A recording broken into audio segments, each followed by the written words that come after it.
It was a bleak start to the year for anti-femicide activists after 3 women were killed, allegedly by current or former partners.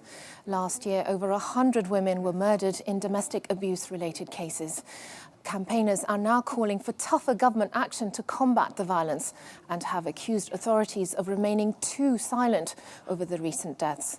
Well, to discuss this further, I'm now joined by journalist and filmmaker Melina Houet.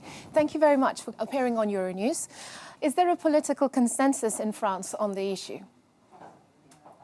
Well, there is none, absolutely none, and this is one of the main problems. As you said, 3 women were allegedly killed by their current or former partner on the very first day of 2022. Obviously, campaigners were angry at the government's silence, although many killings of women don't get classified as femicides. There was an increase from 102 in 2020, to 113 last year in the official figures, but there are many blind spots, of course, what lawyers call off the record femicides, murders that are very often classified as double suicides or domestic accidents, for instance. And this is something that politicians don't like to talk about because it's a very sensitive subject.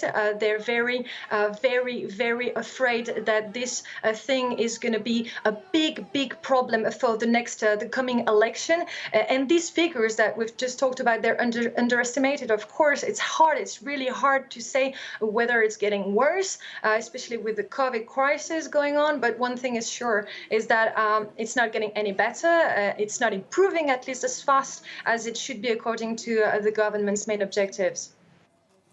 As you said, the cases are underestimated. What sort of levels of violence are we really dealing with here?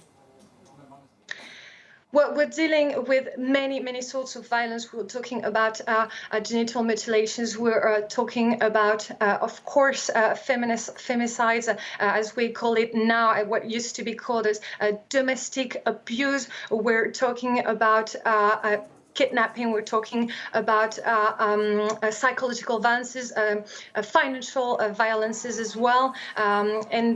We've seen in the past recent years that there was a surge in awareness in 2019, for instance, when the French government announced new measures to tackle what is called domestic violence here, as I said, and now is called at times femicides. But very quickly what transpired is that it's been widely accepted that the proposals were not enough and that they were not supported with enough money. And that's one of the main problems here in France.